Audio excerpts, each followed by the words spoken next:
By the late 2290s, the sovereign colonies had achieved what was once thought impossible. They had successfully decoded the alien technology of the Black Marker. In secret and with a sense of purpose that bordered on obsession, they began crafting imitations. 3 of these red markers were forged and quietly dispatched to distant, uninhabitable worlds. One was buried beneath the frozen surface of Creamyar, another embedded deep within the crust of Aspera, and the third, designated Marker 3A, was hidden on the desolate mining colony of Aegis VII, its true purpose known only to a handful of high-ranking officials. Once the red markers were placed and active, the science teams of the SCAF, rigid, methodical, and unknowingly dancing on the edge of madness, began their analysis. These signals were unlike anything they'd encountered. Rhythmic, pulsing, and almost alive. At first they believed the markers were generating these emissions, broadcasting some form of alien message. But the deeper they probed, the more unsettling the truth became.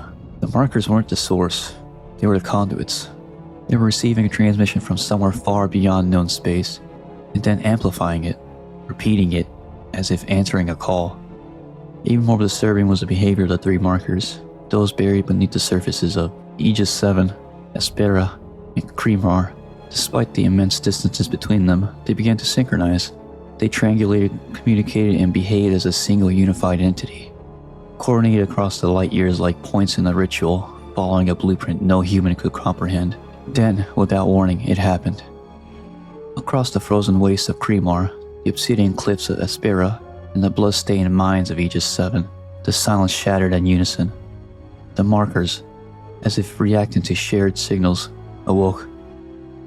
What followed was chaos, an orchestrated nightmare. On each of the 3 planets, the dead began to rise.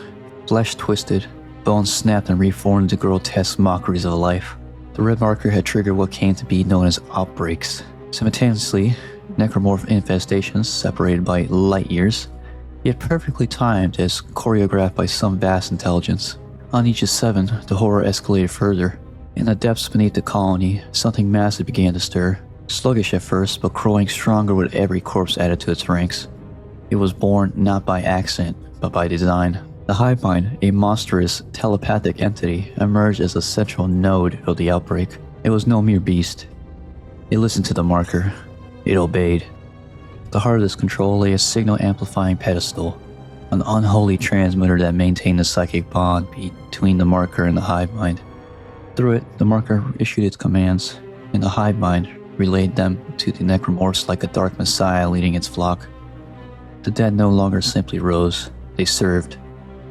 The sovereign colonies had seen enough. Whatever hopes they once clung to, the markers couldn't be controlled, understood, or harvested for humanity's advancement, were reduced to ash in the wake of the outbreaks. Entire crews lost, research teams butchered, communication blackouts masking the scale of the catastrophe. And at the heart of it all, 3 alien monoliths pulsing with quiet, methodical malice. Recognizing the scope of what they had unleashed, the sovereign colonies did what all frightened empires do when faced with their own hubris. They ran. The entire Aegis cluster was sealed off, probes were recalled, satellites were erased, coordinates were scrubbed from navigation systems. The disaster was buried beneath the layers of classified files, the records encrypted and then buried even deeper. The official story? A failed mining expansion, hazardous stellar conditions, nothing worth investigating. And red-letter warnings across flight decks and star charts, the Aegis system was marked as a prohibited zone. No rescue missions, no exploration, no answers. But time, as always, was the enemy of secrecy. Decades later, long after the sovereign colonies fractured and collapsed under the weight of its own lies, its successor, the Earth Government Colonial Alliance, stumbled upon fragments. A corrupted archive here, an encrypted transmission there, enough to suggest that something was still out there. Something codenamed Marker 3A. And so, the gears of curiosity began to turn once more. By 2505, the planet once quarantined and forgotten had become something else entirely. Aegis VII, long marked as off-limits, was now home to an illegal mining operation. The Concordance Extraction Corporation, ever hungry for profit and blind to history's warnings, finally set up a facility beneath the radar of EarthCo's failing oversight. To them, it was just another rock to crack, another source of precious minerals, another corner of space to exploit. But in 2508, while preparing the plan for a full-scale resource extraction, the miners struck something ancient, something not of this world. Buried beneath the layers of sediment and time, they unearthed what the colony's growing number of unitologists would come to call a revelation. A towering obsidian spire, etched in impossible symbols. The marker. It didn't take long for the effects to begin. First, the colonists stopped sleeping. Restlessness crept in like a sickness. Then came the unease, paranoia, distrust, the constant sense of being watched. Shadows that shouldn't move. Whispers that didn't come from mouths. People began to see things, hear things. Then came the violence. At first, it was just outbursts, fights, breakdowns, panic. But it escalated quickly. Suicide rates soared, murders followed, families turned on each other, friends snapped without warning. Whatever signal the marker was broadcasting, it was worming its way into the minds of everyone around it. By the time the USG Ishimura arrived to begin the planet-cracking operation, the marker had already been exhumed and brought into the colony proper. Unitologists on board and planet-side celebrated it as a divine artifact, the marker from their sacred texts, the sign of salvation. But salvation never came. Only madness. Word of the artifact spread quickly, too quickly. When the name marker was mentioned in the preliminary transmission from the colony, it didn't take long for the Church of Unitology to respond. And with them came orders, quiet, insistent, and absolute. Captain Benjamin Mathias, commander of the USG Ishimura, received the directive personally. The marker was to be extracted and brought aboard the ship. No questions, no delays. He complied, but not everyone agreed. PCSI Security Chief Alyssa Vincent was furious. She had seen the growing unrest on the surface, the spikes in aggression, the escalating violence. She warned of the risks of what bringing the object aboard might unleash, but her protests were overruled. The church had spoken and Mathias obeyed. Dr. Terrence Klein, one of the ship's lead science officers, remained quiet at first, but behind closed doors, he too voiced his concerns. He had studied the earlier data.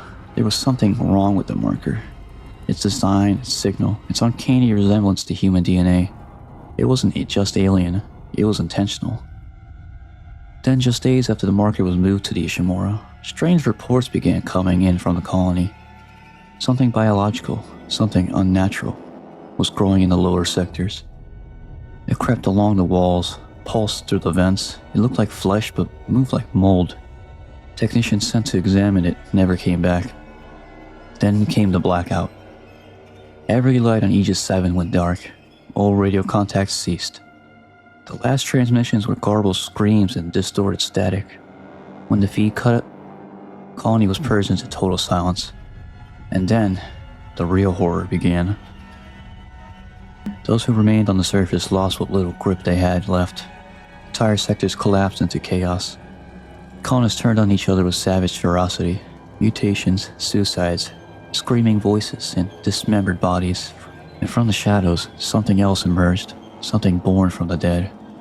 The necromorphs had arrived. It wasn't a descent into madness, it was a transformation. As the necromorph outbreak swept across the colony like a firestorm, the remaining survivors did what they could.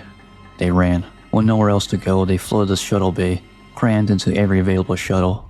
Engineers, miners, scientists, families, anyone still breathing, clawed their way towards the only perceived refuge left. The USG Ishimura in orbit. A few shuttles managed to lift off, trailing smoke and chaos in their wake. But as more desperate colonists pushed towards the escape, tragedy struck. One of the last overburdened passenger shuttles, its systems taxed beyond safety limits, its engines sputtering, lost control in the final approach. Whether it was pilot error or engine failure, or even sabotage, no one could really say for certain, but the result was unmistakable. The shuttle slammed into the bay. The explosion was deafening. Flames rolled across the landing zone, consuming the remaining shuttles in a chain reaction of fire and shrapnel. Hope turned to ash in seconds. All remaining escape vessels were gone. Those left behind stood in stunned silence, the screams and firelight reflecting off their terrified eyes. Whatever slim chance they had of salvation had just burned up in the sky. Panic took hold. Stranded and cornered, the survivors turned their eyes upward, towards the Ishimura, the last beacon in orbit. They began searching for any way to reach it. They were no longer miners or scientists. They were prey, and they were running out of time. By the time Isaac Clarke descended to the surface of Aegis VII, he was no longer the man who had arrived aboard the USG Ishimura. Trauma, hallucinations, and loss had hollowed him. Something deeper pulled him, an invisible thread winding through his mind, tightening with each passing moment. The marker signal was inside him now, whispering, guiding, and demanding. Under its influence, Isaac made a choice he believed would end the nightmare. He returned the marker to where it had first been unearthed, a signal-amplifying pedestal buried beneath the colony's remains. As he lowered the artifact into place, it pulsed with blinding light in a low, resonating hum. A surge of energy rippled outward, tearing the planet like a shockwave. In that moment, the marker reached out. It imprinted. Blueprints, visions, alien geometry, equations beyond comprehension. They seared themselves into Isaac's mind. And then something worse happened. Pulse had a side effect. It destabilized the gravity tethers that had been holding the massive chunk of rock mined from Aegis VII in orbit. Without warning, the entire mass began to descend, pulled inexorably back towards the planet's surface. The colony was now a ticking time clock. As Isaac Clarke tried to escape, Kendra Daniels revealed her hand. She had never been there to help. EarthCup had sent her to retrieve the marker, to contain it and bring it back to Earth. As she attempted to secure it for extraction, the dark shadow loomed behind her. The hive mind.